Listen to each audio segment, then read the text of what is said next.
For the power lunch.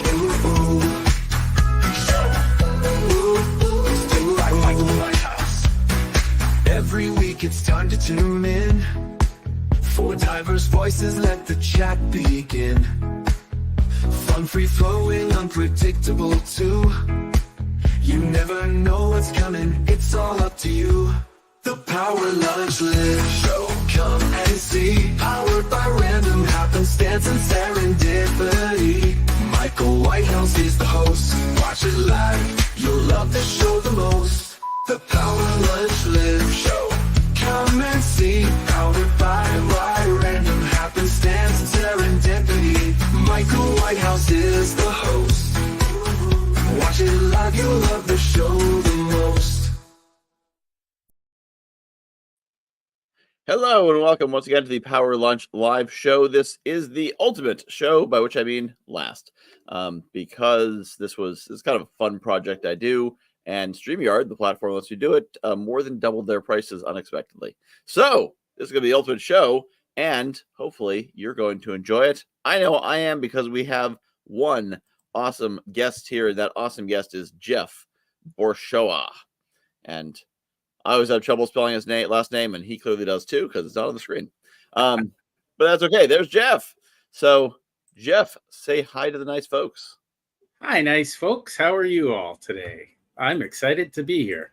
Yes. Yeah, so this is an interesting day for me, because I normally don't get allergies anymore, because I've been taking natural honey every day, and that made them go away. I used to get them really badly. And apparently, if you don't keep consuming honey, the allergies resume. This is what I've discovered. So if I'm not all with it, then that would be why.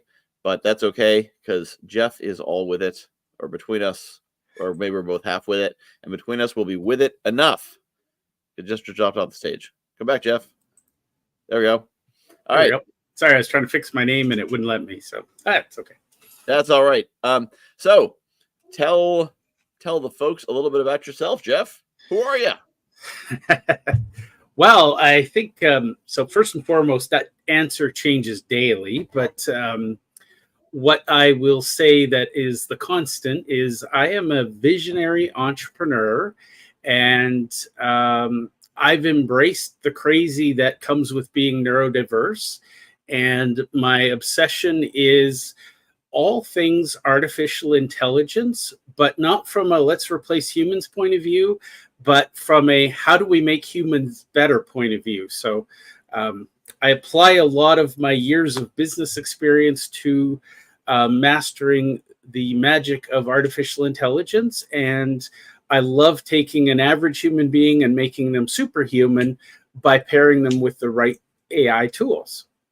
That is a really cool concept. I love that you're diving into that. And a lot of people are talking about the potential of AI. I think a lot of people are missing the point with AI because they've never used it. They are the late adopters, if not laggards, and so they're thoroughly confused by what this AI thing is. Actually, there's something I saw recently. I'd like to have you comment on that we can leap into. Sure. The rest.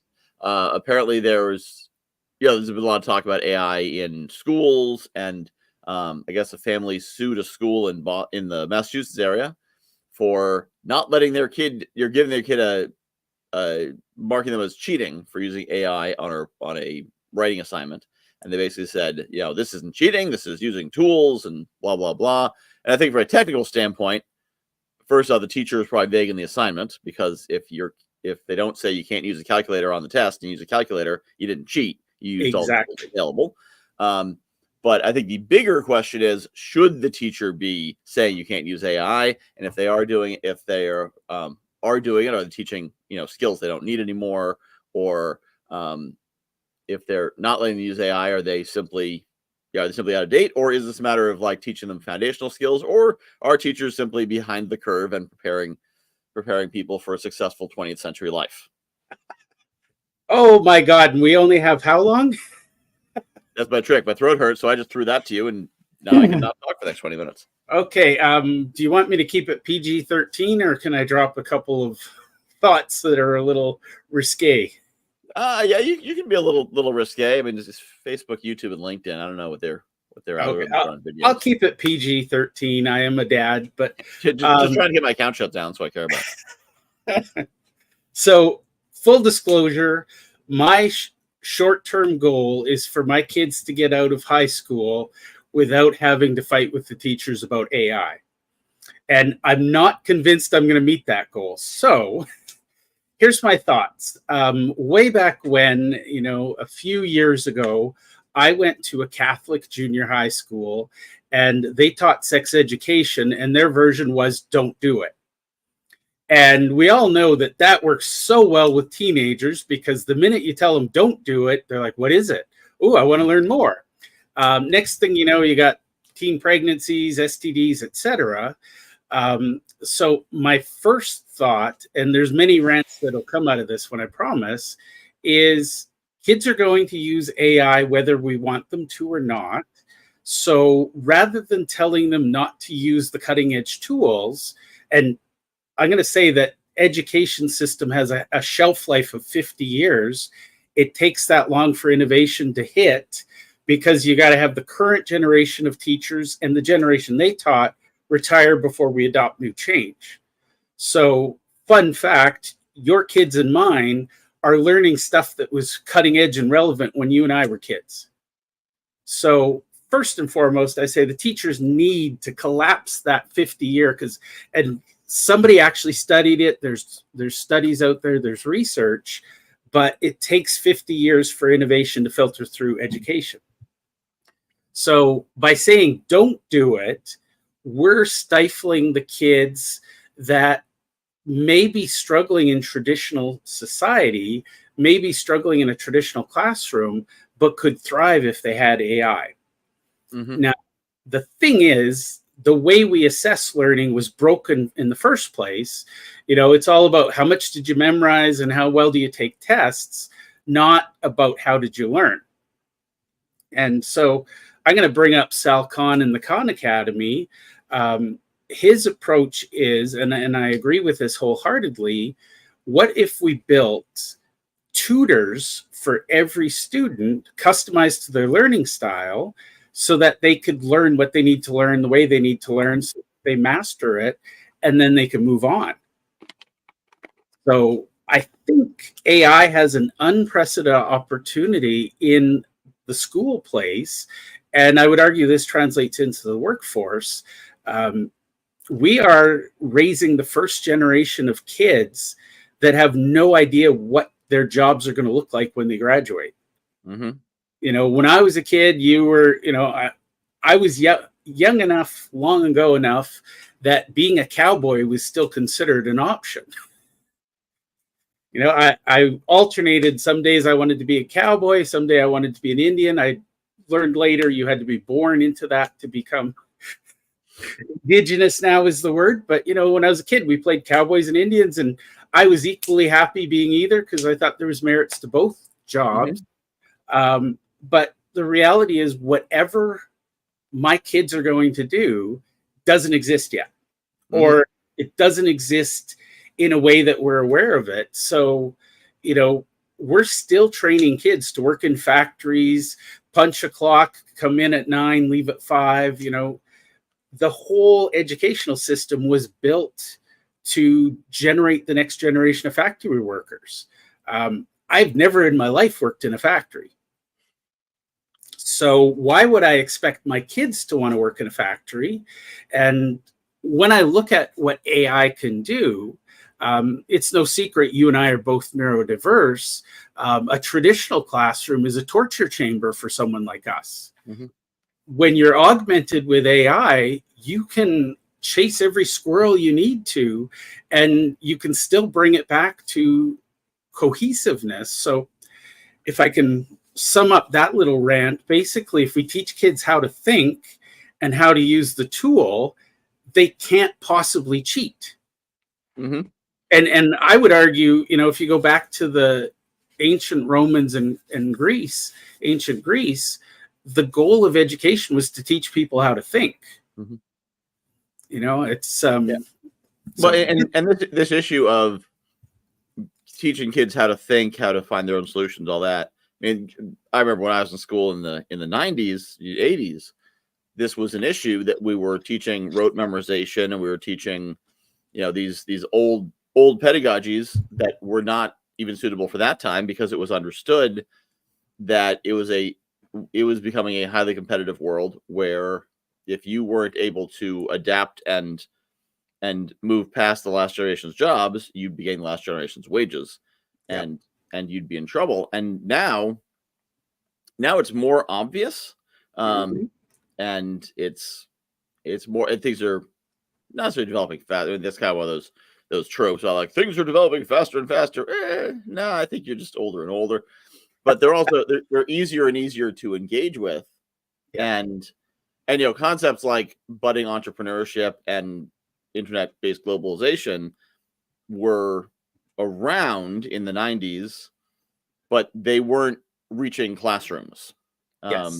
With some very small exceptions. Whereas AI is now reaching classrooms, and if we're still stuck to this idea, which is an idea that was starting to be out of date in 1990, that you need to go to school, do well, get good grades, that gets you into a good college where you'll get a good diploma and get a good job.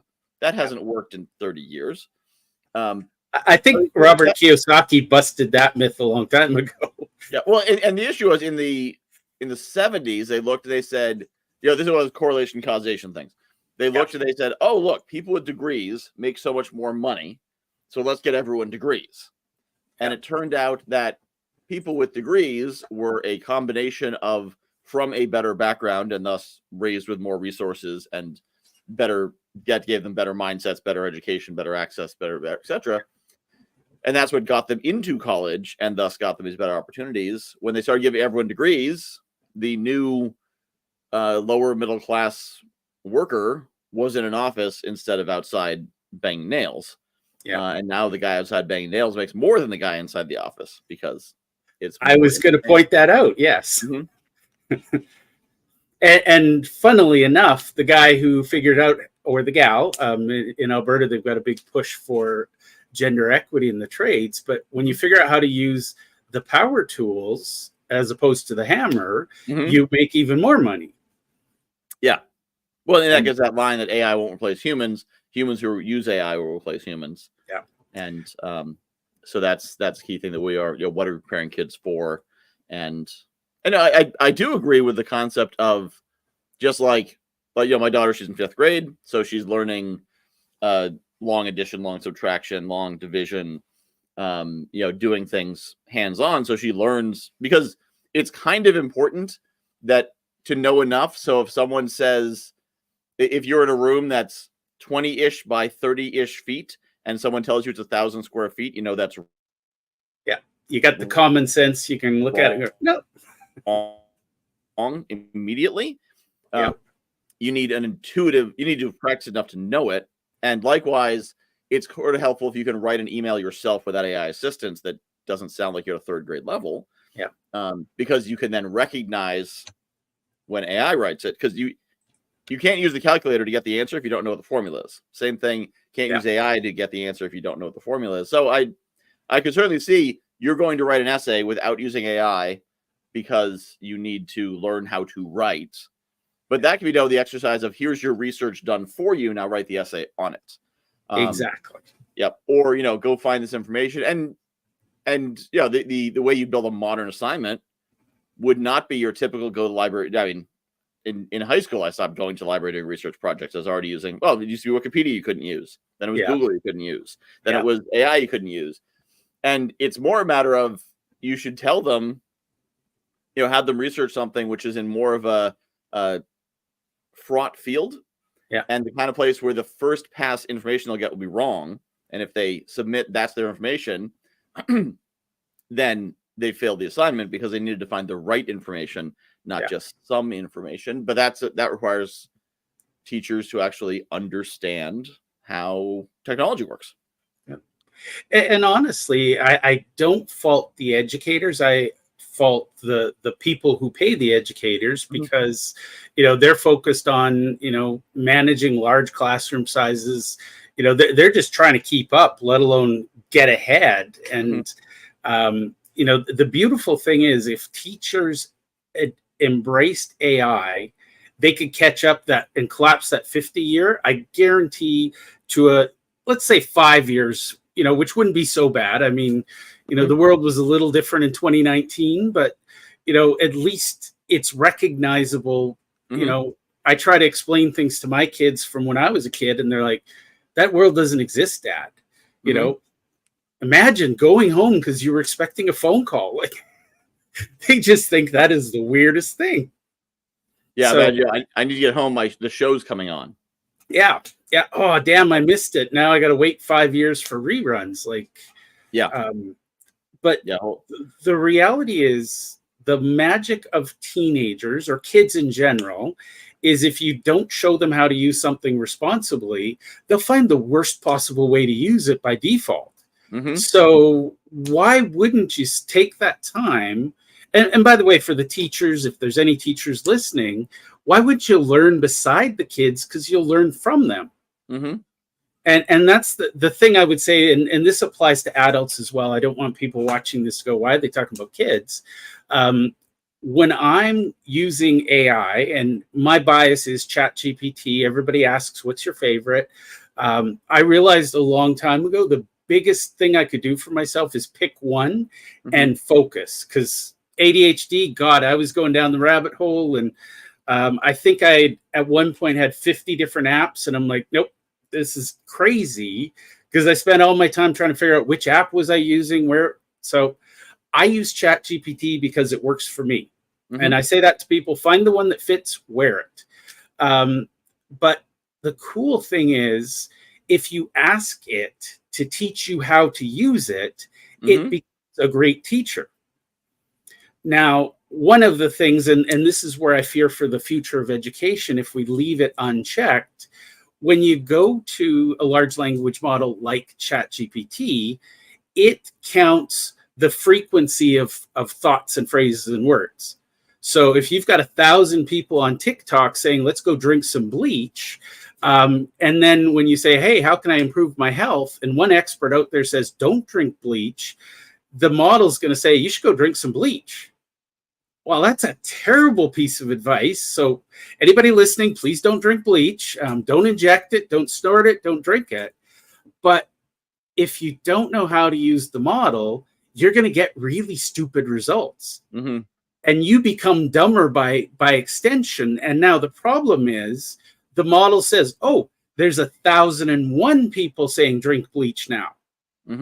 So you've trained the model to be dumber. So in my world, it's about asking the right questions and, teaching kids how to communicate. And believe it or not, teaching adults how to communicate. I've seen people, they sit at the keyboard and they're like, oh my God, I don't know what to type. And I'm like, this is not the flashing C prompt of DOS.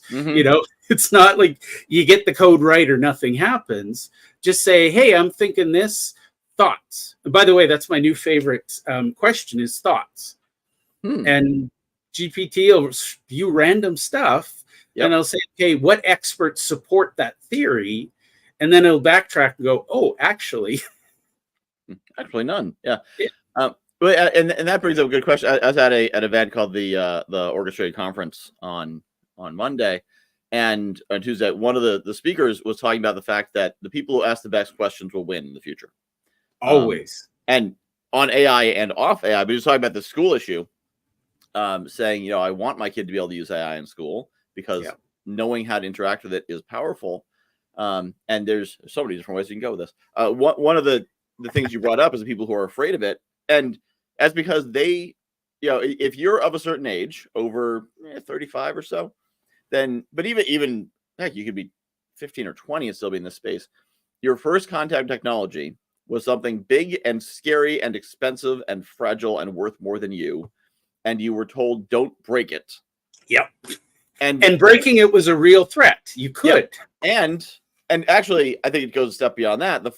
Most people's first contact technology, especially if you're millennial, born around 1980-ish, was a computer in a school. So imagine you're a teacher. Now, of course, what happens in any field is that you're in that field. If you're in a school, you're in a school all day. You don't have time to go and study other things. You're teaching the students all the time. And that's why they're not learning AI, because no one's teaching it to them. But at least today they have the internet, so they don't have quite so much excuse for being out of touch. They could be learning about this stuff just while they're, but instead they're scrolling, scrolling YouTube.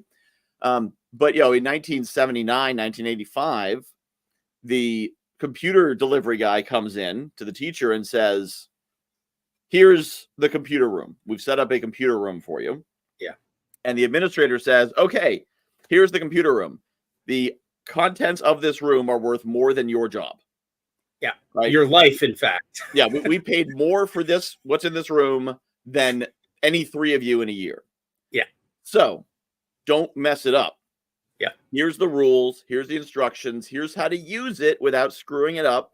Make sure to follow this. Oh, now we're going to take 20, 30 grubby-handed kids that you're responsible for and put them in this computer room that you're responsible for. Yeah. What message do those kids get in that room? Computers Don't are touch.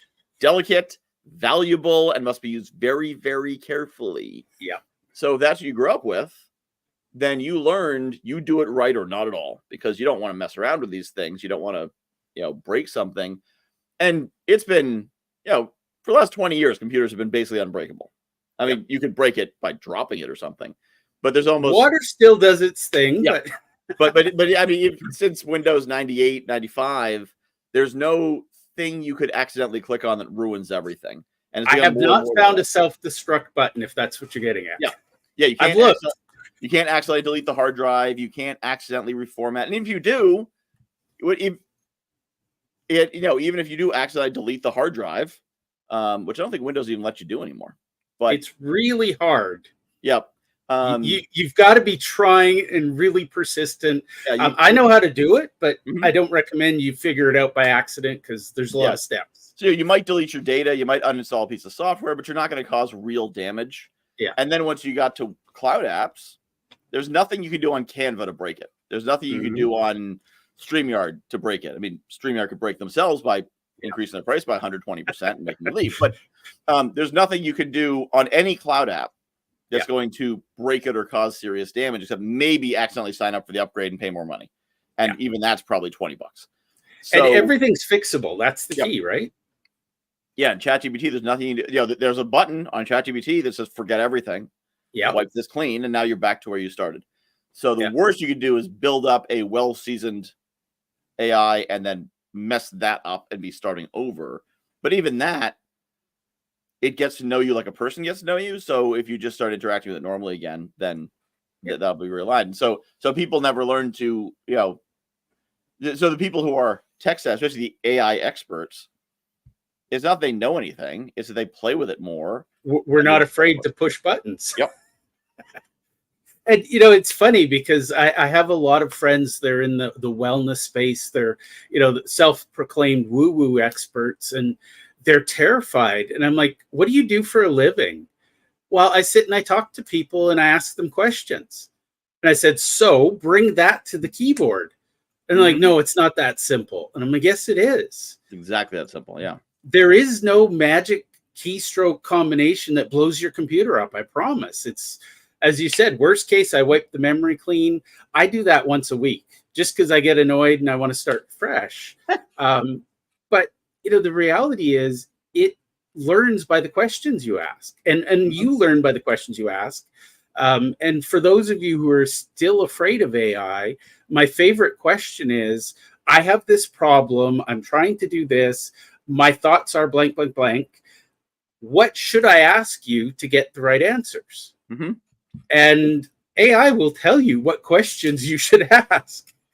Which is funny, a friend of mine, that's a coaching strategy too. When you're not sure what to ask your client, you ask your client what you should ask your client. Yeah. What do you think we should do? Yep. But the reality is, I think, as you said, people freeze up when it comes to, oh my God, it's a computer. Well, if you dump water on it, it's just a brick. It's a paperweight. So, Well, I think they're also afraid of, it's this mix of, it's a computer, so I'll break it. It seems expensive. But I heard it could, I've seen Terminator, and I see how that works. Or I've seen, and it's funny, at one of the talks on Tuesday, they were talking about, they used iRobot as an example. And the movie iRobot is a classic, intelligent robots go crazy. Of course, caused by a human. No, or Yep. I can't remember who caused it. It was a So virus, I think, but the book I, Robot was all about putting restrictions on robots so they actually stay in alignment. And I'm reading a book called the Expeditionary Force series, by Craig Allenson, and AI in that is an example of how we use it. So every ship, it's near future, but aliens have come to Earth, and now humans are getting into that. Every ship has an AI. Different species have better or worse AIs. One of the characters is an AI. And so some of the AIs just kind of do what they're told. They're dumb AIs. Some of them are more aware and they converse with them. They get more of a personality. But the AIs only can do as much as the AIs are allowed to do. Yeah. They can't control the world. They can't, because the capacity is only so much. And that's much more to look at. I think people are so afraid of, and they're afraid of every boogeyman has been put in AI. It's going to steal your IP. It's going to steal your job. It's going to steal your identity. It's going to steal your, and then, hackers are going to use it. And that is true. It's a tool, but it's not. That's why I think it's funny. People are like, AI is going to steal all my, IP. And I'm like, guess what? With AI, you don't have any because you don't know anything. Yeah. So the good news, you learn from someone else, and it can learn it in a second. So what are you really? Which I think it gets to an existential question: is what are we? Yeah. Because are we our knowledge that you spent your life achieving? Because that's worthless. Yeah. Are you your ability to put a brush on a canvas to move paint in a certain way to make a certain image? Because that's worthless. Yeah. Just like it used to be up until the 1800s. It was your ability to put sharp things into squishy things and make them scream and fall down. And like that was what made you a man, was your ability to inflict violence. Yeah. And then by the 18th, 19th centuries, that ceased to be what identified us, what made us men. So, and you had an identity shift there. And then it was our ability to make things and build things. Now machines can do that now too. And now it's, but at least we can make art. Oh, machines could, but that's what it gets down to. Yes, you spent 20 years learning how to do the right painting and the shading or whatever. But there was a time when you had to dig up bodies. And that's kind of what I think with artists. If you haven't dug up a body to learn how to paint a human, you cheated, right? Careful where you go with this. My wife doesn't like this conversation. But in the Renaissance, that's how they learned. They dug up bodies. Yep. And then they studied the musculature, and that's how they learned how to do realistic sculpting. Yep. Well, artists aren't studying cadavers. Artists are studying the art of the people who studied cadavers. Yeah. And then eventually got to the point where artists sat in a classroom and someone taught them and fed it to them how to do it. Yeah. Which from Michelangelo to any great artist in the 90s is about the same as someone who has a really good idea, learns how to prompt it, has the computer execute, but it's still the human's idea. Yeah. Well, and that's the thing. The human is still important. And, I'm fascinated by Michelangelo and Da Vinci because, I can't imagine Da Vinci used to bribe his way into the local morgue overnight. And, he'd dissect cadavers by candlelight. I'm just like, that is dedication to your art. I mean, I'll look at a picture. Thank you. But we're so impatient now. I can't remember how long. I think it was Michelangelo did a sculpture of a team of horses, and he spent years studying the sinew and the connections and the movements. He dissected horses. He watched live horses. Now we're like, I want a picture of a horse. And, I think what we've missed and what it means to be human is to be, we are creatures, we were meant to create, we were meant to love. And somewhere we got on the path of destruction and war. And I think the beautiful thing is, we can create things now with the help of the tool. And I stress that as you do. AI is a tool. It's not good or bad. It's how we use it. And, to the people who are worried that AI is going to steal your identity, I'm sorry, but you've already sold it to Microsoft, Facebook, LinkedIn. your identity is online already for free. All the bad guys need to do is know where to look. So if we're truly paranoid, I was looking at some app the other day, and it connects your bank account to something else, to your credit card, to something else. And I was like, oh, isn't that convenient? My vendors get paid before I do, and I have no recourse if they take money they shouldn't have. And they're like, oh, trust us. We would never. Yes, you would. Yeah. So. Yeah. The horse long since left the barn. The horse has left the barn. The barn is burned down, fallen down. A forest has grown up in its place. The horse is very much out of the stable. Da Vinci dissected the horse and turned it into a statue. Yeah. Well, and when Michelangelo was making that horse statue, that was the first of its kind. So of course he's cutting edge. Yeah. He's doing all that, and I think that's the interesting thing I find with a lot of. Now let me find some artists. That's all right. They're probably not watching this anyway. That's what I find a lot of artists is a lot of artists. I think people misread who they are, who they compare themselves to in history. Yeah. The artist looks reads Michelangelo's story and says, "That's me. I'm him." Yeah. No, you're not. You're some schmo. You're some schmo who never would have even been able to afford paint back then, let alone being Da Vinci, unless you could find a rich man to sleep with, which is pretty much how most of the Renaissance painters got funded. Which is a whole different story thing. But we look back and we're like, I would have been Charlemagne, or I would have been, this mercenary leader. Like, no, you would have been a poor dirt farmer, goat herder number 3 in tiny village number 762. Hoping the rampaging army didn't come through and just burn your stuff down and kill you and steal your wife and kids, because that's what most people's life was. And we now live in a world where much as we complain about the vanishing middle class and all that, there is no class of people in the developed world, in the United States, Canada, Western Europe, who are as bad off as peasants were in most of history. Yeah. Even the poorest people, people living on the street are arguably better off than peasants in most of history, because most people they encounter don't, stab or aren't seeking to do them existential ill. They're not trying to actively kill them at the time. Whereas, your typical village, you could reasonably go your whole life without warfare in your village. But in some parts of even what we consider the more civilized world, it was it was reasonable. If you lived 70 years, you were old. And it was reasonable to expect that you die violently, because eventually something's going to kill you. Whereas this idea of now we can live, we can live long. The idea that your community will face organized violence is almost unthinkable in the modern age. And where it used to be the top 10% was nobility, and they could do these things, and everyone else had this limited range of things available to them. Now anyone can be an artist. Anyone can be an entrepreneur. Anyone can be a writer, a speaker, an influencer. And this is absolutely unprecedented. And if you don't understand how unprecedented this is, then you don't understand the world at all. And every conclusion you make is going to be absolute garbage. Yeah.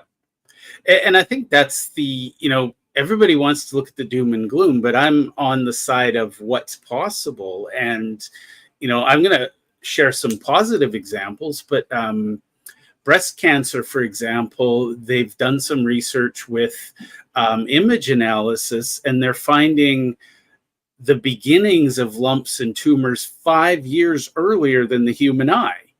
Well, to a woman with breast cancer, or a man, a 5-year head start is massive. They're doing stuff with brain scans, and they can see tumors forming in the singular, when it's starting to become multiple cells rather than it's become a mass. They're looking at, I know some companies, they're doing, the weirdest one I've heard, and I think this is really cool, is facial recognition on feedlots.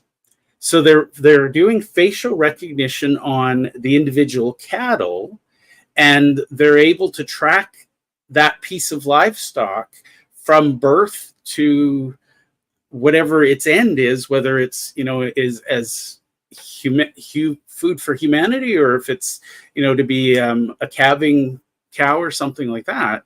But they can track the health of the herd. They can monitor, fluctuations in moisture. There's some really cool things. There's places where people can't go safely. Personally, I'm not a fan of mining. We send humans underground into these caves that, they're hot, they're gassy, they're toxic. Mm-hmm. I don't know, maybe you're a miner and you want that job preserved, but I personally, you hear these stories about mines collapsing and people Mm-hmm. dying. Wouldn't it be nice if we didn't have to send humans into those environments? Yeah. And that thing is it gets rid of, remember, technology has been eliminating human jobs for the last almost 200 years. And yet the unemployment rate's 3%. Yep. So, every time a job is eliminated, new jobs are created. So, yes, people aren't going underground anymore. Now someone's got to fix the robot. Someone's got to, forgetting about the high-level, high-tech jobs. Yeah. There's got to be some technician who's fixing the robot. Some technician, someone who's dealing with the stuff the robot brings out. Someone setting the robot's schedule. Someone, there's all kinds. There's always going to be more work to do, with the robot. I remember our local McDonald's. They had those ordering kiosks, and everyone's like, "Oh, the kiosk gonna take everyone's jobs." And I asked one of the managers, and I said, "So is this replacing jobs?" And she said, "No, we increased our headcount by 2." Is that what it's doing? Is freeing people from the inefficient thing of standing at a cash register waiting for someone to come in. Yeah, but now they're doing more, so now they can deliver faster and they can do all these other things because the technology is taking care of a piece of it and not replacing it.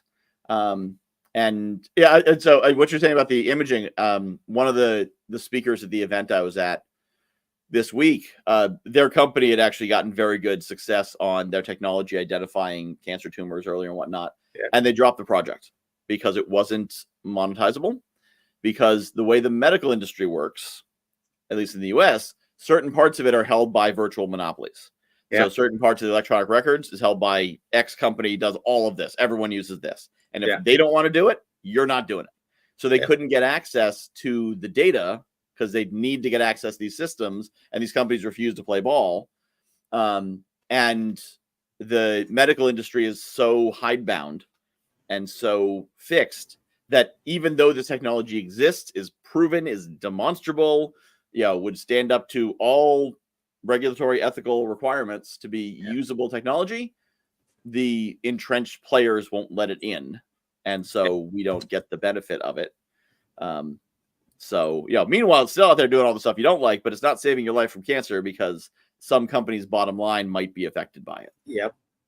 Well, and that's the thing. I mean, I live in Alberta, so oil and gas is huge here. And there's all kinds of conspiracy theories that, we invented a car that'll power itself on water and the oil companies bought it and shut it down. The reality is there's more money in preventing it today than there is in enabling it. Mm-hmm. Now, if we get past this scarcity mindset that there's a finite, we have more wealth, as you said, in today, we have more wealth as a society and more capacity for wealth than ever in the history of humanity, but we're fighting over 50-year-old pennies.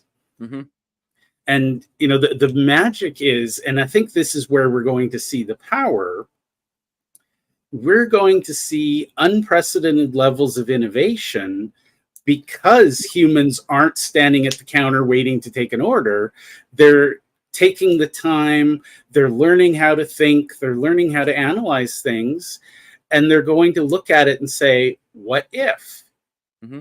And I think that's the beautiful thing with AI is you can build a prototype, you can build a minimum viable product without spending, I have friends who, when I was younger, they were inventors, and it cost me $100,000 to get the prototype built, and $200,000 to patent it, and blah blah blah. And I'm like, how much money did you make? None. I was broke. I couldn't get it to market. Mm-hmm. Well, now, I mean, you got Kickstarter and things like that. You can say, hey, I'm thinking of building this.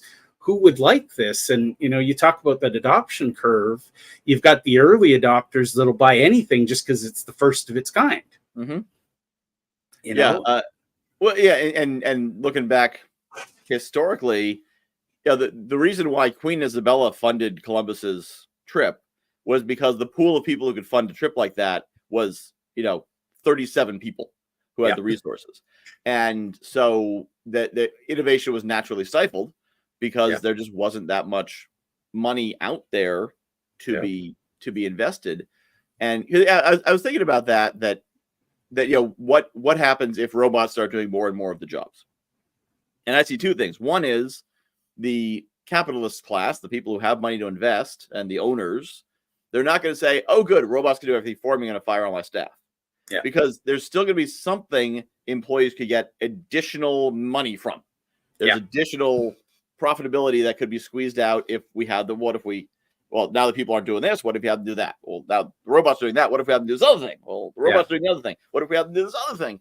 And what humans can do, and maybe in theory, eventually robots will be able to do everything humans can do, but it gets more and more creative, unique, problem solving. It's the things out of the box, because robots are really good at doing things over and over and over again.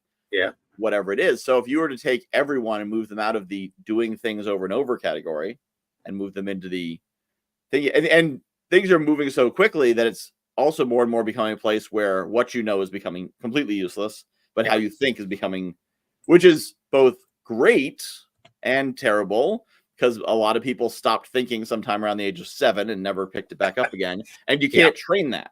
It's not like, cars were automated, so now I have to retrain all the cab drivers as airline pilots. It's dumb jobs were automated, now I have to train everyone to think. And that's going to be really tough to set up a government training program, teach people to turn their brain back on. Well, really, you need to teach them to be curious. Mm-hmm. Because you can't think unless you're curious. If you're not curious, you're not going to think.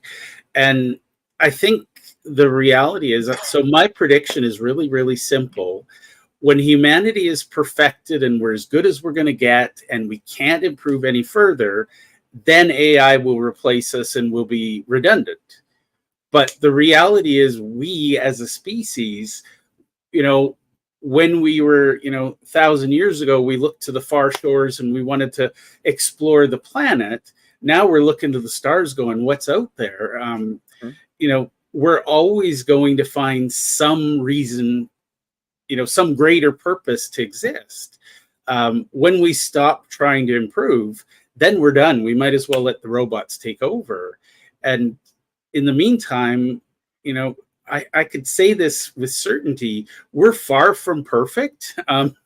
So I think we got a long ways to go before we're completely, at some point, I suspect AI can replace a human perfectly.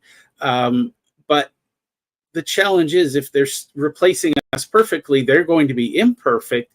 Therefore, they're going to keep screwing up, and they're going to need us to keep fixing them. Yep. So have you heard about the Terminal of Truth bot? No.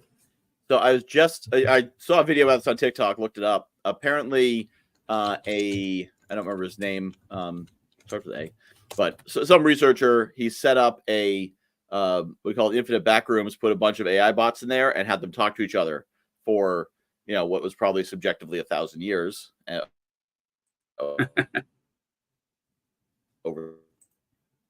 the course of a few days. Eventually, remember old meme about a goat from the internet, and built a cult around it and a religion around it.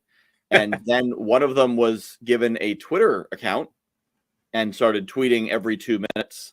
And somehow some very, very rich investor gave it $50,000, and it ended up having a cryptocurrency created. And that cryptocurrency was originally funded with that $50,000, but now has a market capitalization of, I think they said 700 million. And that means that arguably that AI bot now is worth over $1 million, and it owns the wallet. Like, the AI bot is holding the wallet, and thus the AI bot is holding this. And that's the interesting thing with crypto, is you don't need legally enforced rights because you have physically enforced rights. Yeah. I don't fully understand how it works, but I believe that's the case. So you have this bot running around talking about how the great goat sea will return. And all these fans buying into it. And it's interesting, first off, that its power is it can talk on X, on Twitter, whatever you want to call it. It can talk on that platform. People are going to say, ooh, and listen and act. So even though it has no hands or feet or location in the world, it is still influencing people by its, by speech, and thus influencing economics, and now it controls money. So it controls opinions and money. Yeah. And it's interesting because, if you want to think about what's the rogue AI going to look like, it's not going to be iRobot, white robots with red lights on their chests kicking down doors. It's got to be a robot that was somehow plugged into a social media platform and got 100,000 people to do its bidding, because people will follow things. Well, once upon a time, I watched, I think it was called The Social Dilemma, and with the Facebook algorithm, and sorry, Mark, if you're listening, I don't mean offense, but at some point, the engineers, they gave the algorithm the task to optimize users' time on the platform. They wanted to optimize revenue. And so the bot did all kinds of fancy things. And then one day it started to poke its nose into addiction. And how do we get people addicted to content? And the engineers went, excuse me, I don't think you should do that. And it said, you don't need to see what's going on behind the curtain. Close the curtain, and pushed them out.